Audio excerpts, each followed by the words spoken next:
আসসালামু আলাইকুম। আমি আসলে আজ খুবই মর্মাহত। দৌলতদিয়ায় মর্মান্তিক বাস দুর্ঘটনা নিয়ে এবার মুখ খুললেন বাংলাদেশের ক্রিকেট তারকা সাকিব আল হাসান। লাইভে এসে জানালেন তার হৃদয়ের কথা।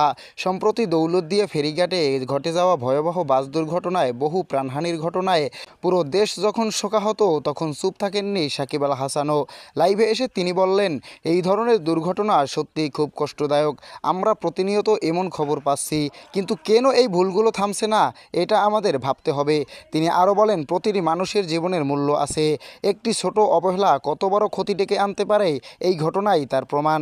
সাকিব দায়িত্বশীলদের আরও সতর্ক হওয়ার আহ্বান জানান এবং বলেন, যারা এই খাতে কাজ করছেন তাদের উচিত আরও সচেতন হওয়া, নইলে আমরা এভাবে মানুষ হারাতেই থাকব।